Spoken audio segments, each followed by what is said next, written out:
Dokumen korupsi Ahok segera dilimpahkan ke KPK. Dilaporkan oleh Jamaluddin Akmal, editor Widian Febrianto di rmol.id. Sebelum lanjut, mohon subscribe terlebih dahulu, agar tak terlewatkan video-video gratis. Oh, you make me wanna talk back to you. Say it like that. Mantan Gubernur DKI Jakarta Basuki Cahayapurnama, alias Ahok, tampaknya akan kembali berurusan dengan masalah hukum. If I hate you, then find someone new.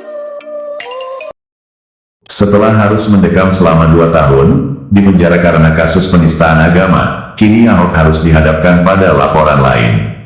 Baby, but you know I never will. No.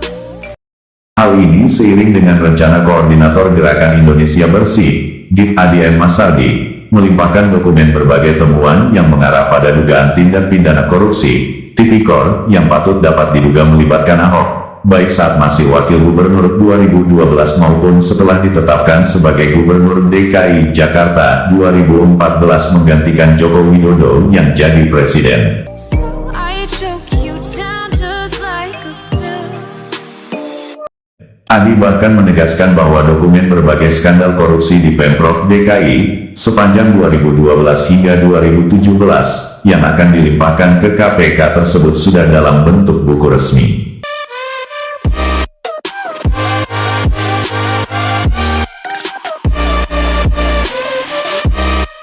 Dokumen dikumpulkan dan dirangkai oleh salah satu tokoh gerakan anti korupsi dan peneliti sumber daya alam Indonesia, Marwan Batubara.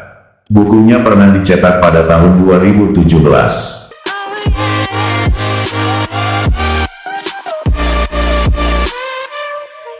Sebenarnya apa yang kami punya, dokumen korupsi Pemprov DKI, hanya sebagian kecil saja dari yang dimiliki KPK, ujar Ketua Komite Eksekutif kami itu. You like a pill.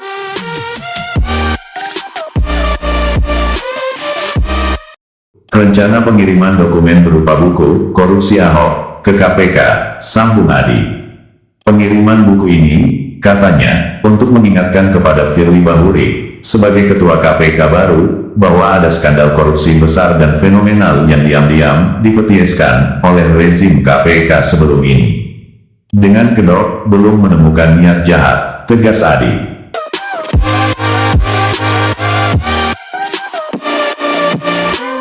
Dalam kesempatan itu, Adi akan mengajak Marwan Batubara, penulis buku Korupsi Ahok, yang bisa menjelaskan lebih gamblang tentang isi bukunya. I feel you're like a pill. Saya melihat Republik ini sudah benar-benar menjadi negeri para bedebah, yang penguasanya hobi menjara, sedang rakyatnya hidup dalam tingkat kesejahteraan yang sangat rendah. Tekannya. Pill to get my fill. No, do me in the worst way.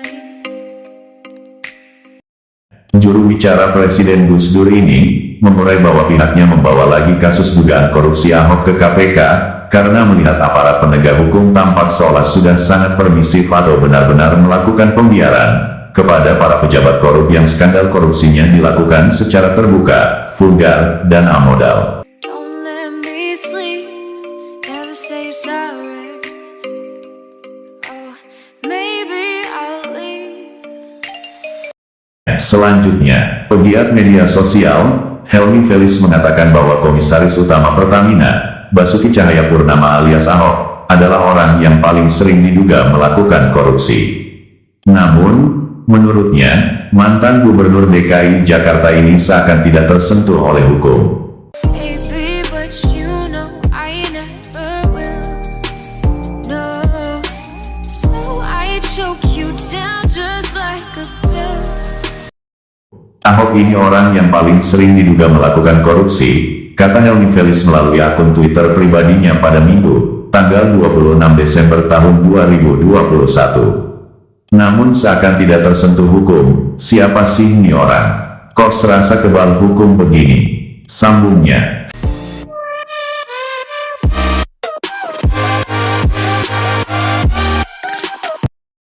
Helmi Felix pun menyerukan bahwa hukum harus ditegakkan dan negara tak boleh kalah dari orang seperti Ahok. Negara kalah sama orang model begini. Ini Indonesia, gak boleh kalah sama yang beginian. Tegakkan hukum, katanya.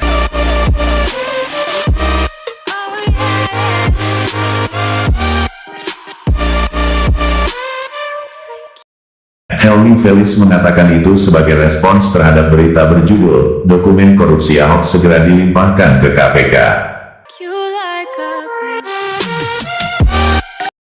Menurut Direktur Eksekutif Indonesia Political Review (IPR) Ujang Komarudin, apa yang dilakukan oleh juru bicara Presiden keempat Abdurrahman Wahid atau Gus Dur, itu bagian dari dukungan masyarakat kepada KPK.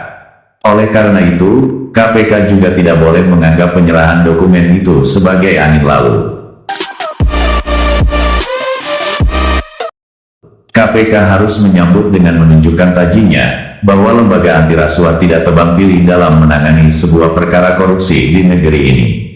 Hal yang bagus saja jika ADM Masardi mengingatkan dan melaporkan dugaan korupsi Ahok ke KPK.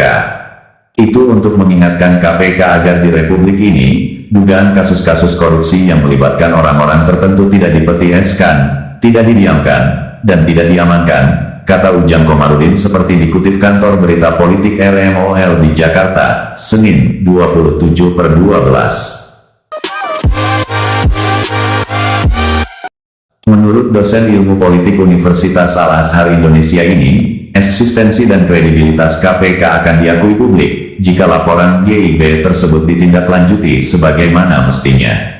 Ini Republik punya kita semua, dan KPK mesti adil dalam pemberantasan korupsi. Siapapun yang korupsi, maka harus digarap, pungkasnya.